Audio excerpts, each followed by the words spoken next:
So I'm going to start as Program Director, and I just want to say Sinabonani, Karabuni, Akwaba, Salimaklakam, bonjour, and I hope I said that correctly. But also good afternoon, esteemed guests, colleagues and friends, and all protocol observed. It is really a great honor as Interim Director of Future Africa platform, which is at the university, and it's our Pan-African platform for transformative research, to welcome you to this event. This space was created to nurture big ideas and meaningful partnerships that help us respond to Africa's most urgent and complex contemporary challenges. We are honored to host you this afternoon as we open a special week of connection, dialogue, and also shared vision. Today we come together on Africa Day to honor our shared history, celebrate the resilience and diversity of our continent, and reaffirmed our collective commitment to a future that is peaceful, that is inclusive, and that is thriving. It is especially meaningful that this celebration also marks the ceremonial opening of our Africa Week 2025. The university has this biennial gathering of African and global science leaders to have all these dialogues and discussions. While the formal program begins tomorrow, today sets the tone for the days ahead, which I hope you will all attend. Throughout the week, we will engage in critical conversations that transcend disciplines, regions, and sectors, because the challenges we faced are shared, and what brings us together is far greater than what divides us. This spirit of interconnectedness and collective purpose lies at the heart of our Africa Week 2025, and it begins right here as we celebrate Africa, but also each other that's present at this event.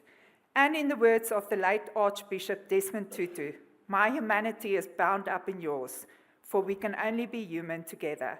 So thank you for being here. And I now want to go to the important part of the program with our esteemed guests that is here to offer the first official remarks and welcome you also to the opening of Africa Week. So I'm going to start with our first guest, His Excellency Mr. Salih Omar Abdu, who is the Ambassador Extraordinary and Plenipotentiary of the State of Eritrea to the Republic of South Africa, a position that he has since 2011. And you can also see more detail on his bio in the program. He's a seasoned diplomat with extensive experience across the African continent, and we're really honored to have him giving these opening remarks at Africa Day today. Thank you.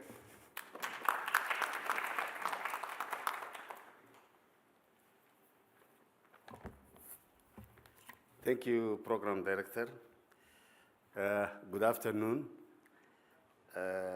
Professor Francis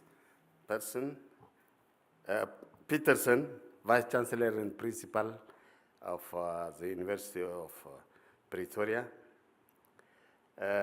University of Pretoria academic staff, higher education institution representatives, prominent African and global science leaders, business, civil society organizations, media representatives, speakers, AU representative, government officials, if present, ambassadors and high commissioners, and distinguished guests.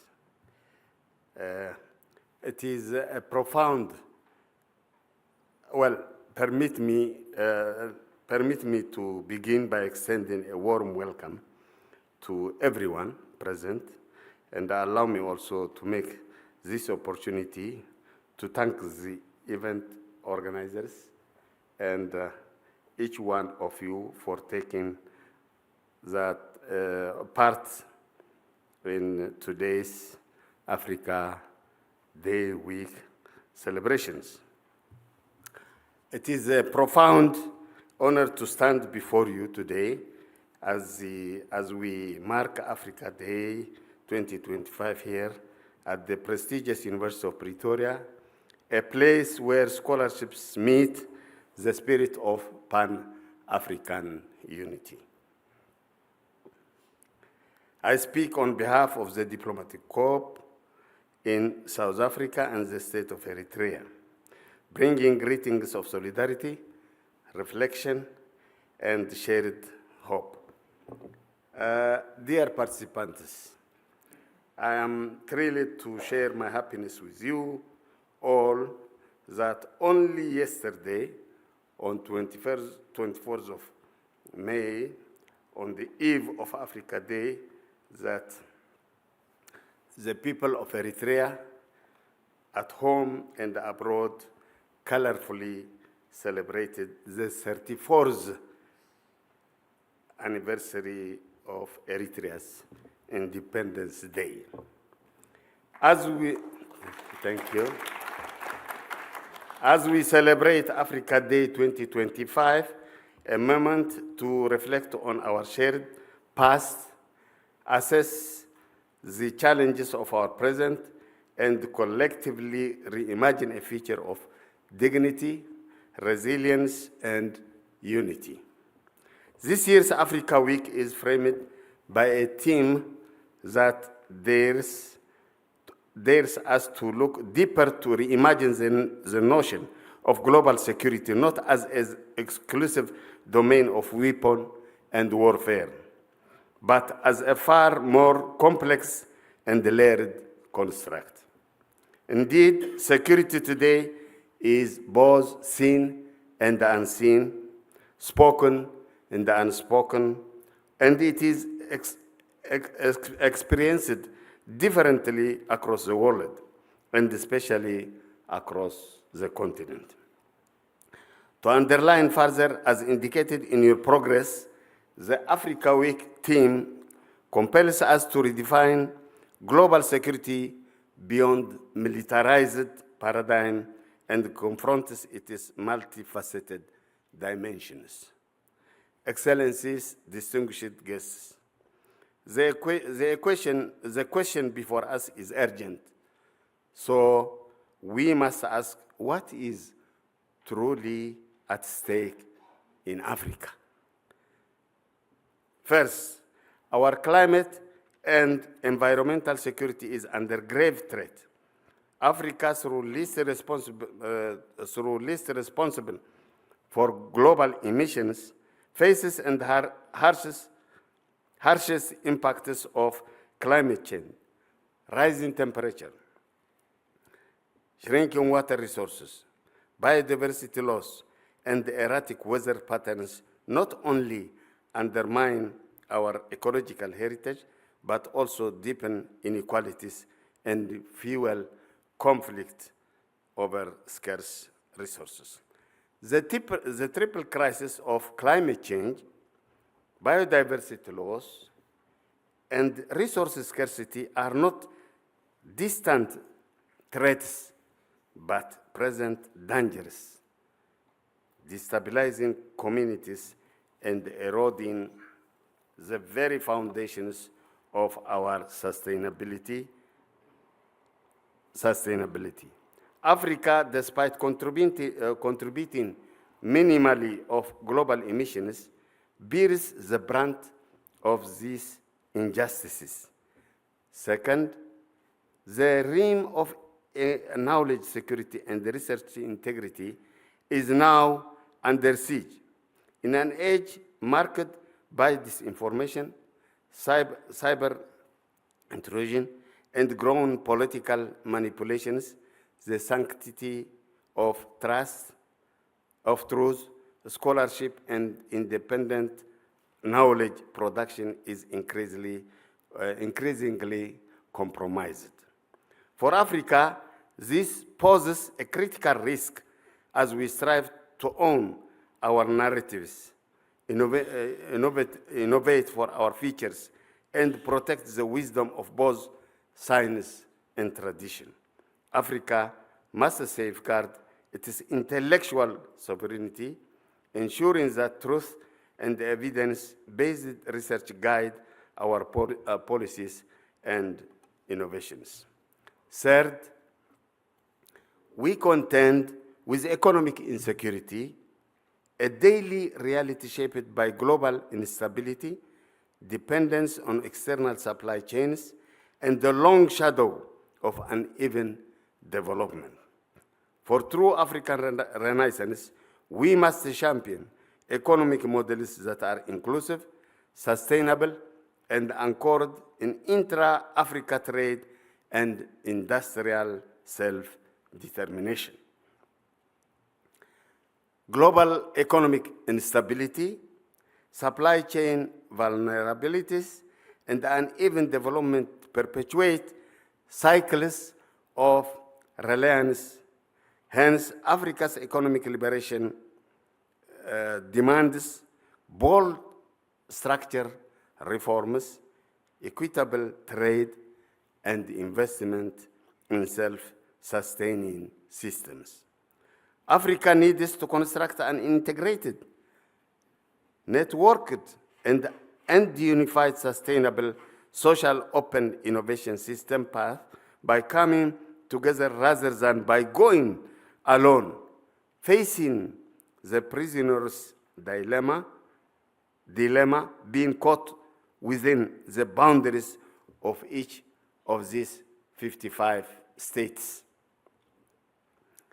The new digital technology African Innovation Revolution application is much needed to make Africa's rich resources a blessing rather than, as it is now, a curse.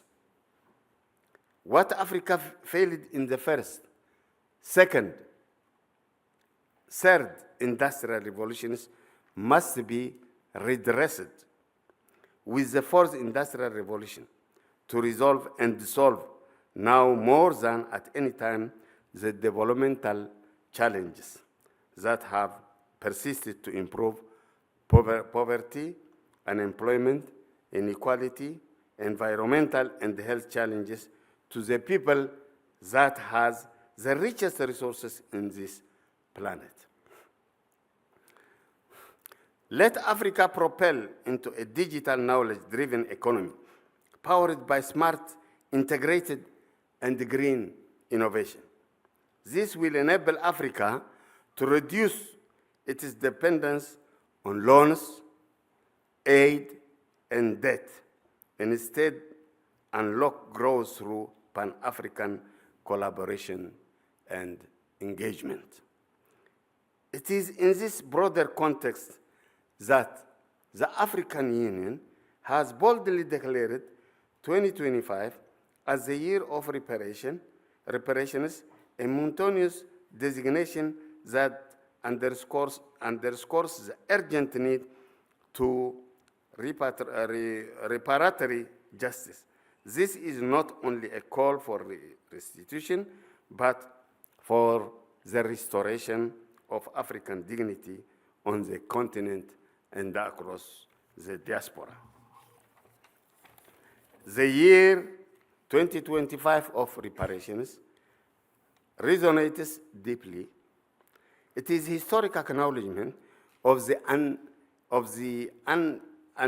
unaddressed legacies of exploitation from the transatlantic slave trade to colonial and ongoing resource extraction.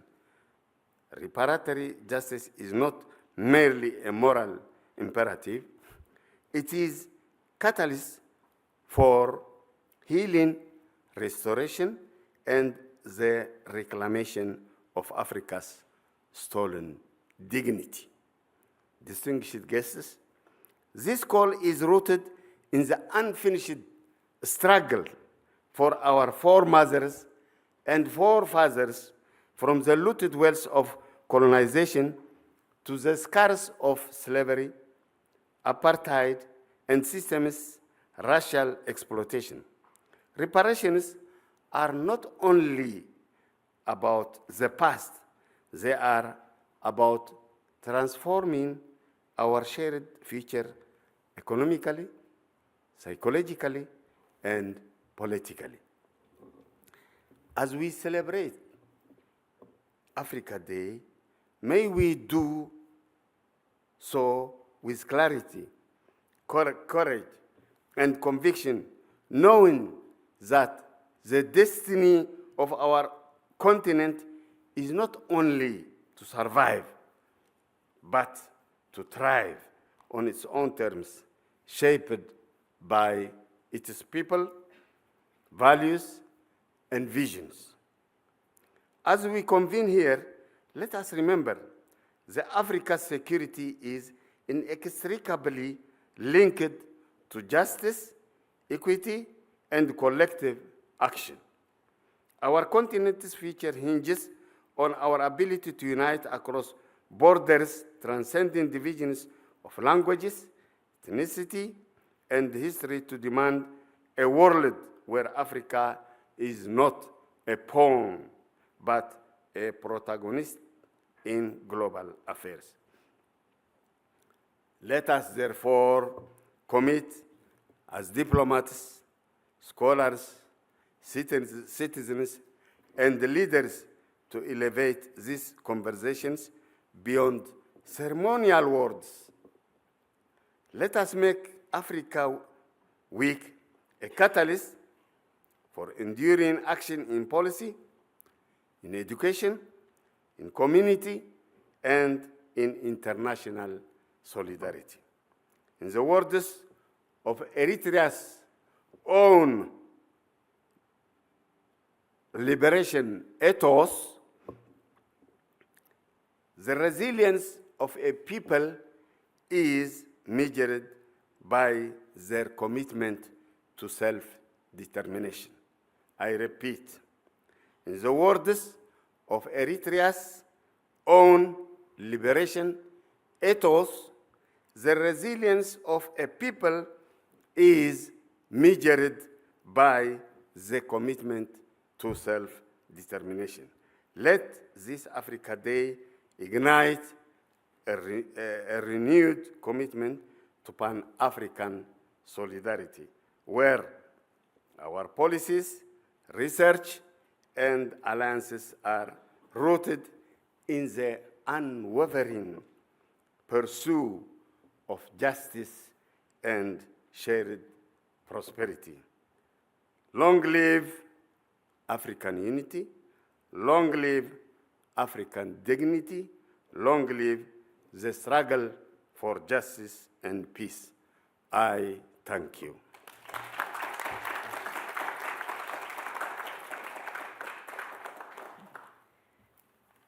Thank you so much for those really deep and insightful words, Ambassador, and really setting the stage for how we should engage in dialogue also going forward tomorrow.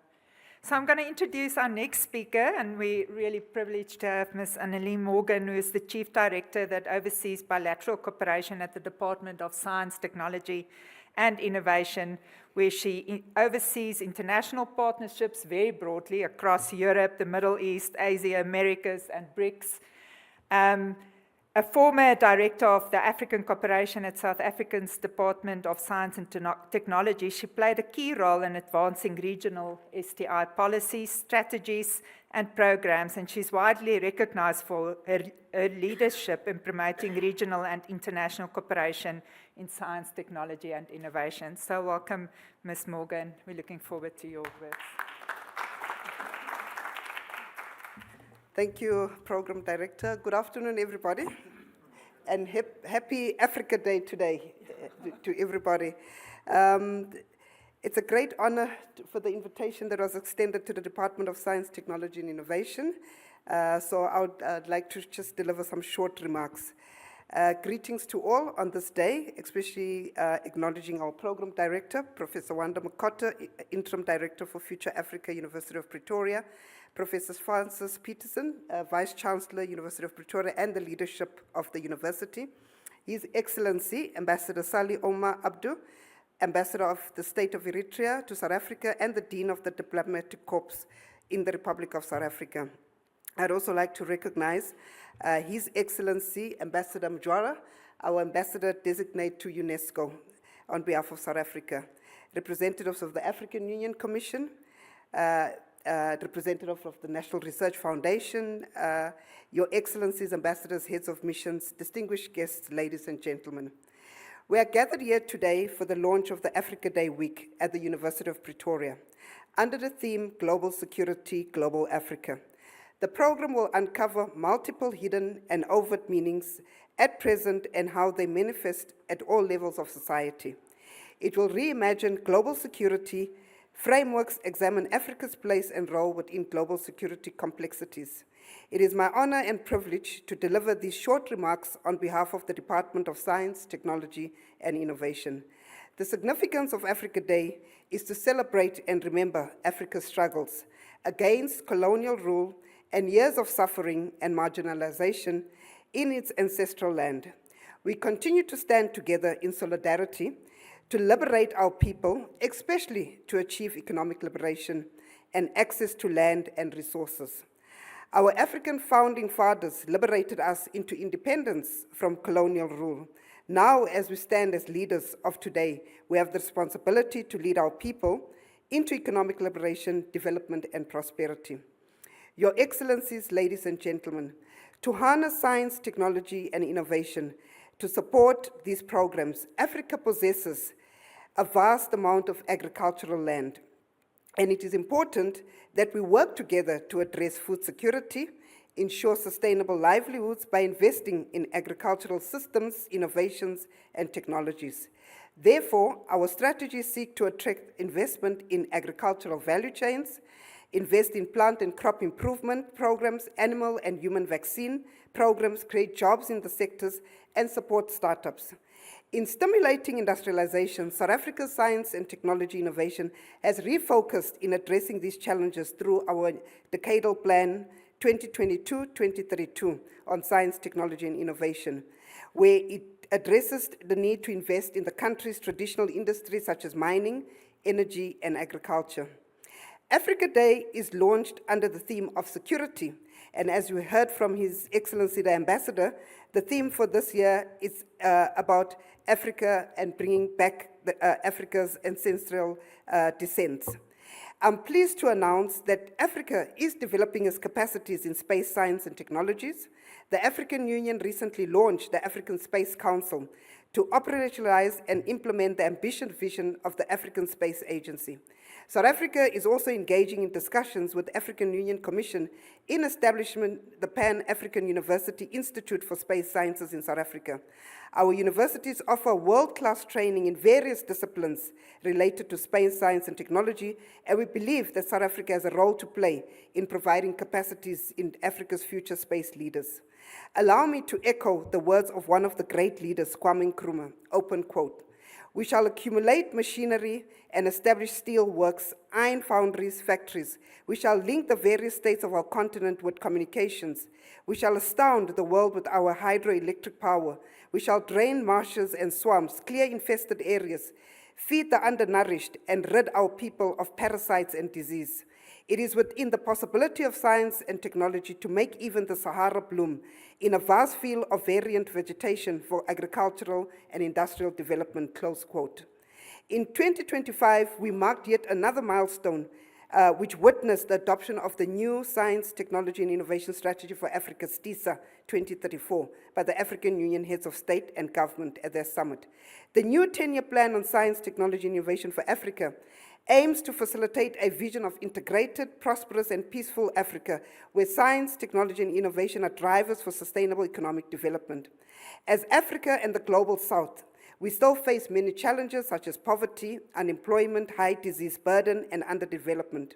It is only through investments in science, technology, and innovation that will break Africa and the Global South free from these challenges. Let me also take this opportunity to affirm South Africa's commitment through its G20 presidency to be a voice for the Global South and Africa. As you know, our president launched the G20 not only under South Africa, but also sees it as an Africa G20. By championing key priority areas of our presidency, which is solidarity, equality, and sustainability, guided by our 4 strategic foreign policy pillars: national interests, the African agenda, South-South cooperation, and multilateralism. Your Excellencies, ladies and gentlemen, South Africa continues to support the Pan-African Development Agenda, and we believe that science, technology, and innovation are key avenues through which this can be achieved. STISA 2034 underscores the essential roles of human capital development and digital infrastructure, highlighting Africa's dynamic youth population and the importance of inclusivity across gender and social sectors. This focus on skills building, particularly in frontier technologies such as artificial intelligence, big data, renewable energies, aim to foster knowledge-based economy where Africa is a global player in science and innovation. Through strategic investments in public-private partnerships and regional science hubs, Africa envisions a future where inclusive innovation directly supports economic aspirations outlined in Agenda 2063. As we engage this week, South Africa hopes to foster collaborative mechanisms and instruments that advance these strategic priorities through transforming Africa's development trajectory. Your Excellencies, ladies and gentlemen, in the modern world of today, we are facing different types of colonialism and segregation through the use of emerging technologies such as AI to further divide the world, and the unfair trade barriers and the wars which we are witnessing, and the race to exploit our critical minerals and materials for the use in these technologies by big multinational companies and big tech companies. Our time is now for Africa and the Global South to drive our own development and determine our destinies for the future of our youth and our people. I wish you a successful Africa Day today, successful week of deliberations on key various thematic areas such as indigenous knowledge systems, health and food security, economic security, climate and environment security. I thank you.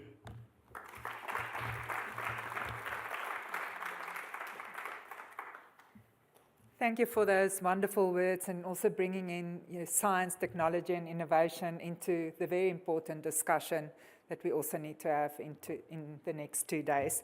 So I'm going to move to our next esteemed speaker, Dr. Sepo Hachigonta, who is the Acting Executive Director of Strategic Partnerships at the National Research Foundation of South Africa. He has played a key role in developing and supporting higher education research ecosystems in South Africa, but also in the broader African region. In addition to spearheading the NRF bilateral and multilateral partnerships, he has led several initiatives aimed at addressing pressing global challenges. So we're looking forward to your words, Doctor. Thank you, Program Director. And Your Excellencies, thanks for being here, academics, fellow colleagues, friends, and Prof. Francis Petersen, thanks for inviting the National Research Foundation to be part of this conversation. I'm here on behalf of our CEO, Dr. Fulufelo Nalumando, who is unable to join, and our Group Executive for Business Advancement, Dr. Tandi Mkwebi, who's attending the G20 meetings in Mpumalanga. There's quite a lot of activities happening as part of Africa Day, and we're excited to be here as well, just to share and to participate in this conversation. I will speak more from my end in terms of what the status quo science, technology, and innovation, but especially with regards to public funding entities like the National Research Foundation. I'll talk of 2 phases. There's many challenges, of course, just to burst some of the bubbles. It's not always all good things within Africa. We are aware of the many, many challenges that we have, especially within the science, technology, innovation space, which has direct implication if you speak of global security or regional security. You can't speak of regional security if you don't speak of food security, if you don't speak of water security, if you don't speak of energy security. And at the core of that as well is the science that we support, the science that's being conducted within the many universities, many institutions in Africa, as well as the partnerships that we have both within the continent and with our partners outside the continent. You are aware, I don't have to repeat the many challenges. I think our Excellency spoke of the challenges of poverty within the science space and innovation space, very low investments in science, technology, and investments in the continent. We've been singing that song for so many years. This is the time to act. If we speak of science, technology, and innovation, if we speak of how we can be coming up with solutions that are addressing some of the challenges that we have, we need to put the money where it fits most. And science, technology, and innovation is one of those low-hanging fruits that we can lever on. We've seen the many challenges of brain drain. We train the students leave, they go outside the continent because we don't have the opportunities within the continent to provide to the students. We've seen the lack of private sector participation in our ecosystem if we speak of science, technology, and innovation, because we're not able to attract the private sector to be participating in these opportunities. So there's a suite of many challenges that we need to be responsive to, and I think as a collective, there's quite a lot that we can do, but again, we have to be realistic. From the funding perspective, if you speak of public funding councils in Africa, we need to be looking at what can we control so that we are accountable. After 5 years, after 10 years, we are able to point in terms of the difference that we are making in terms of both society as well as advancing the science, technology, innovation landscape within the continent. That's easier said than done, though. If you look at public funding entities like NRF, we are like in the middle. On the one hand, you have our government, you have society who's saying, hey, why should we give you the money? We need to fund these hospitals that need medication. On the other hand, we have our universities who are like, hey, give us a space. Yes, we know we're getting public funding, but research is not a straightforward path. There's many dimensions to research. It's not just a clear pathway. Give us time. So we are in the center trying to balance these balls of how do we use public funding, become accountable, and as well, how do we balance in terms of what the universities and other entities are doing in terms of, yes, having the room to grow, but again, being accountable in terms of the pathways that the universities and the councils are providing. At the moment, in sub-Saharan Africa, we have about 18, they're growing, science funders, public science funders like the National Research Foundation, different mandates, but at the core of it is basically using public funding to support research, of course, support skills development. And if you look at the National Research Foundation, where we've got more than a mandate of funding, it's both funding research as well as conducting research. There's also some good things that are happening in the space that I want to share with you, as well as how funding agencies globally, not just in the continent, are evolving. We are aware of the many challenges. If you look at the current status quo, when one of the big brothers sneezes or coughs, then we all catch a very big cold. But in Africa, that cold is even amplified. It's continuous. We're never recovering. So I think we need to be very proactive in terms of how we can work as a collective in the continent, as well as a collective within the global science technology landscape. The first evolving aspect is the role of science councils, both globally and within the continent. The time when science councils were perceived as just granting, as ATM, that time is completely gone. I think now we are evolving into these innovation players within the ecosystem who are participating as we are shaping the many challenges that we have, whether it's universities, whether it's contributing to policy, or whether it's just being a thought leader as an entity to contribute to the many shapes and forms of solutions and challenges that we are addressing. So there's a lot of evolving within that space, as well as the co-creation of the many instruments that we have. If you look at the NRF 15 years ago, it was more of, okay, yes, calls go out, researchers apply, but now there's this conversation like this platform where we are part of this conversation, where we're discussing, we have colleagues who can come to the NRF to say, hey, your system is not working, can you fix it? And they become a part of that ecosystem to find solutions for both the ecosystem as well as for the NRF to support the universities. Similar, if you look at the policy space, we are not just as a sideline. We work closely with our line department, the Department of Science, Technology and Innovation. When these policies are being developed, we are part of that process of contributing to that. The other aspect of funding councils is the role that we're increasingly playing with regards to the collaborations. I think we play a central role in terms of connecting the pieces, in terms of where the different universities, institutions in the continent, within the respective countries, and how we connect those to other opportunities with other funders outside our respective countries and regions. So this is continuously growing, and I think we are also redefining what these partnerships mean and where we can optimize. If you look at the NRF, our partnerships are at many levels. There's, of course, partnerships linked to our government priorities and our government partnerships, as well as some of the partnerships that we have with institutions like universities, other like-minded councils. Just yesterday, we had a meeting with Carleton University from Canada, who's been pushing a lot of our agendas with regards to shaping some of the partnerships between South African universities and Canadian universities.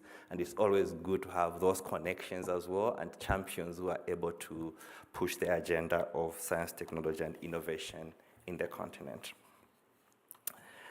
The other aspect of science funders, I think, is what we're doing today in terms of us using science councils or these platforms to become this use it as a soft diplomacy kind of platform through the partnerships that we have with through government or some of the partners through the NRFs as an agency-to-agency partnerships. There's a lot that we do. We've got colleagues here from Canada, where we talk a lot if they're students from the Canadian Embassy just here in Pretoria. We've created these boundaries, just one example, but if you look at the US and other partners, even embassies in the continent, Eritrea and others, it makes it much easier having these platforms, connecting at an individual level. When time comes, researchers want to do mobility, or you text, it's a WhatsApp, and things happen. So there's a lot that we're doing. I think these platforms should continue. They open up a lot of doors.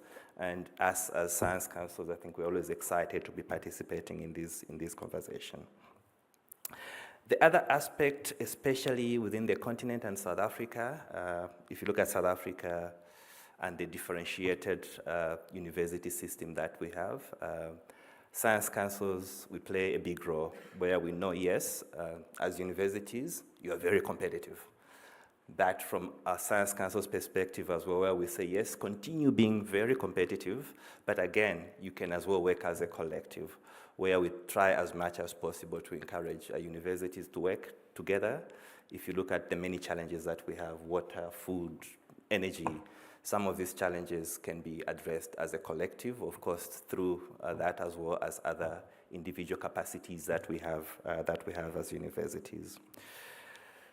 Issues around data as well. I think we're trying to start playing a big role, not just NRF, but within the continent and within the globe, where we're trying to use data as a connector, especially if you speak to matrices on science, technology, and innovation, and getting that data to showcase society, to showcase government, to say, we are making change, whether it's within the academic space and beyond the academic space with regards to socio-economic contribution of the science. That being said, there's still a lot of work that has to do, but I'm excited that we'll be having this conversation this week. And I think, all the colleagues as we go into the week, yes, there's a lot happening. Yes, there's a lot of challenges, but I think having that forward-looking in terms of practical solutions that we can come up with, as well as partnerships that we can continue driving as we go forward. Excited as well to have the African Union here, who's championing the STISA 2034 to engage. Thanks a lot.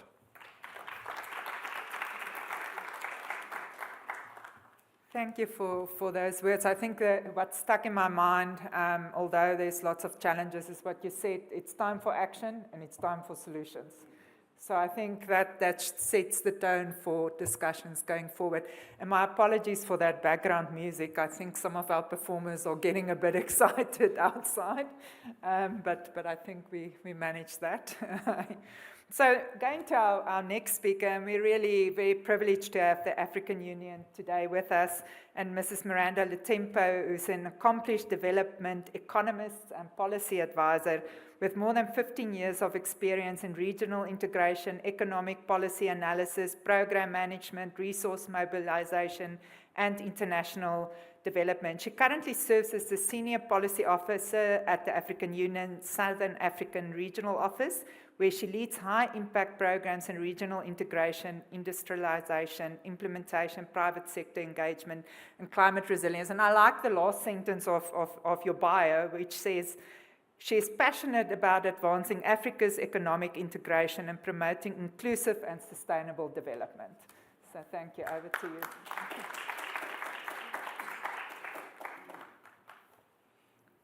Thank you very much, Program Director. I'm here on behalf of Ambassador David, the Head of Mission of the African Union Southern African Regional Office, who will not be with us today because he's got other pressing commitments. I would like to extend my appreciation to Future Africa for inviting us to this very important event and for the logistics that were facilitated by the team that ensured my safe arrival in South Africa. Africa Day is a very important event for the African Union. I can assure you the whole African Union is very busy since yesterday with different activities that have been celebrated, including here in South Africa. This event, the African Week, it aligns very well with the African Union Day celebrations, as I mentioned. Since 25th May 1963, Africans across the continent and in the diaspora have come together every year to celebrate Africa Day. The important occasion marks the founding of the Organization of African Unity, the precursor to our current African Union. First and foremost, I would like to mention that our office, the Southern African Regional Office, is based in Malawi. It's under the African Union Commission, which is the office of under the office of the chairperson. So we are under the African Union Commission as well. I'm sure you heard us being quoted by the previous speakers.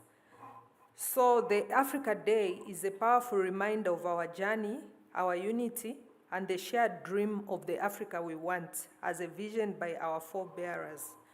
This year, we commemorate Africa Day under the AU theme of the year 2025, Justice for Africans and the People of African Descent through Reparations.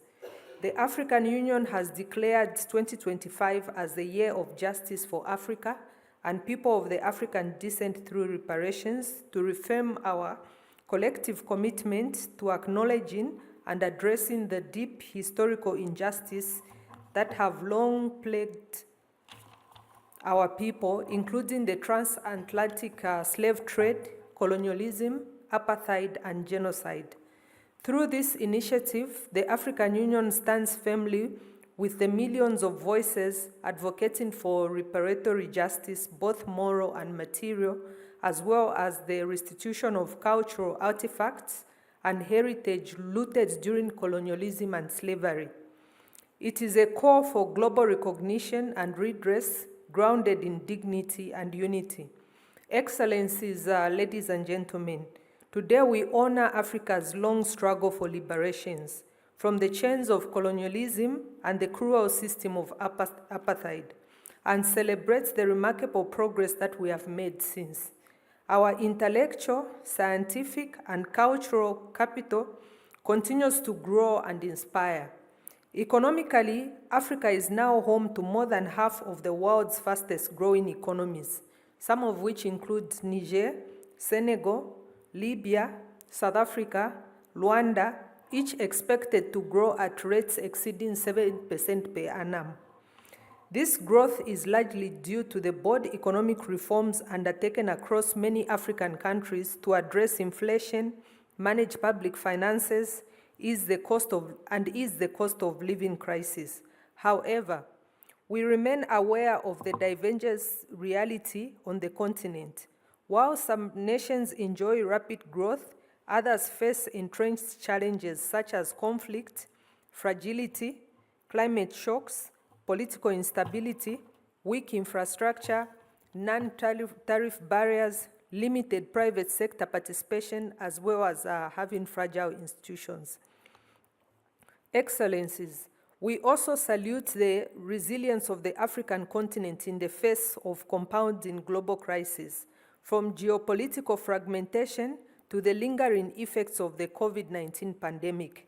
Countries such as Mozambique, Malawi, and Zambia continue to bear the brunt of climate-induced disasters such as cyclones, droughts, and floods, which have deepened vulnerabilities and strained development efforts. We recognize that political instability and insecurity, particularly in the parts of the Sahel, the Horn of Africa, the Democratic Republic of Congo, South Sudan, and Somalia, remain serious threats to peace, prosperity, and integration. Despite these setbacks, African countries, with the support and coordination of the African Union, continue to play a leading role in promoting peace and security across the continent. Our engagement in conflict resolution, peacekeeping, and the fight against terrorism and violent extremism reflects our determination to realize Aspiration 4 of the African Union Agenda 2063, a peaceful and secure Africa. The silencing of the guns agenda remains a core priority for all of us all. Fellow Africans, Africa Day is a moment not only of celebration, but of deep reflection and renewed purpose. It is an opportunity to measure our progress, acknowledge our challenges, and reaffirm our commitment to the Africa we envision. As we celebrate 2025 theme on reparatory justice, we must unite our voices and resources to advocate for global justice. It is only through collective efforts, coordinated policies, and sustained international solidarity that we can end cycles of injustice, build a future rooted in equity, dignity, and respect for all Africans and people of the African descent. Let us continue to work towards inclusive and shared prosperity underpinned by peace, integration, and unity, which are pillars of the AU Agenda 2063, our shared blueprint for the African's transformation, for the continent's transformation. On behalf of the African Union, I wish each and every one of you a joyous and collective Africa Day. And before I end, I wish for future collaboration with Future Africa, because I looked at their profile for the first time, and I see common areas of engagement which could help us advance our agenda. Thank you.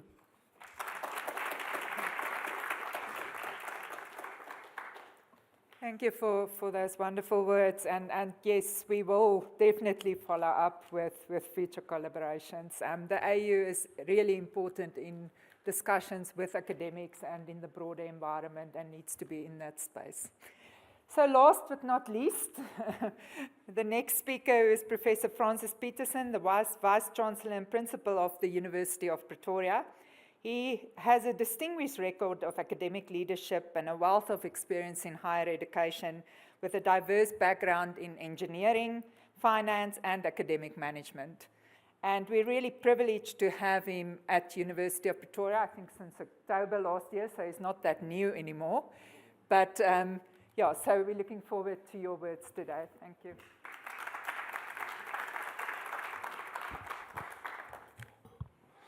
Thank you very much, Program Director. And let me also extend just a warm welcome to all of you on this Africa Day. I know that there are people in the audience that come from afar, and I would like to specifically welcome you. And I hope that, don't know when you arrived in Pretoria and in South Africa, but that the city also have treated you well, and you will have an opportunity to explore the beauty of Pretoria and surroundings. Those that are from near, you're also welcome. It's fantastic to have all of you here at Africa Day. And there's a couple of particular people that I also would like to welcome. I would like to start off by welcome the former Director General and now Ambassador to UNESCO, South Africa's Ambassador to UNESCO. Welcome, it's good to have you in our midst. You will be participating also in the program during this week, and it'll be fantastic to hear and your thoughts as well. And also to the Ambassador that gave fantastic a few words that set the scene really for our deliberations during the week. Thank you also for your contribution. But specifically, esteemed government officials that are present here today, our excellencies, high commissioners and ambassadors, leaders and representatives from the local and international higher education sector. So we've got a colleague here from Canada. There's a lot of other colleagues that will join us from other parts of the world. I know from the UK, from Australia, from Japan, from France, and it's going to be a fantastic deliberation of engagement. And I'm not forgetting our own sister institutions, University of Stellenbosch, Cape Town, Wits, UJ, University of Johannesburg. So it's really good to have all of them here over the next couple of days.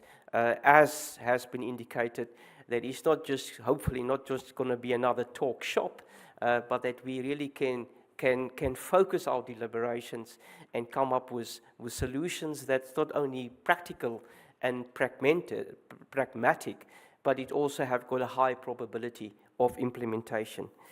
I also would like to welcome our partners and other invited guests, University of Pretoria colleagues, but also some of our executive members that's here this afternoon. So on behalf of the University of Pretoria, I would like to say what a privilege it is for us to be hosting Africa Day celebration here at the Future Africa platform, along with the much anticipated Science Leadership Summit that kicks off tomorrow. So I hope that you're all going to be back tomorrow morning to listen as we kick off and start the Science Leadership Summit. I'm sure that you are aware that about 62 years ago today, on the 25th of May, 1963, that there were 32 African states that achieved independence at that time, that got together in Addis Ababa in Ethiopia and had agreed to establish the Organization of Africa Unity. And that in itself was the precursor to the later formed African Union, as we heard this afternoon. So Africa Day today, but indeed the month of May, commemorates this pioneering moment when Africa became the first continent to focus on continental unity and to encourage nation building through unity and freedom from oppression. So this year's Africa Day theme, as already has been communicated, is focused on justice for Africans and people of African descent through reparations. And that affirms again the African Union's commitment to confronting historical injustices such as colonialism, apartheid, and genocide. This weighty topic deserves much more reflection and obviously discourse. And the thread of this theme will no doubt run through many of the discussions that is planned for this week, but also hopefully opportunities where people will meet informally and have discussions over tea, to be able to see how one can get to the sort of the solutions in potential propositions that we can put on the table to deal with these particular issues. Now, certainly, universities, together with government, business, civil society, and very importantly, the media, play a critical role in addressing the issues of our time and securing the future of our continent. And from the vantage point of a university or university sector, knowledge is the single most powerful force for understanding life, but also importantly, for changing it.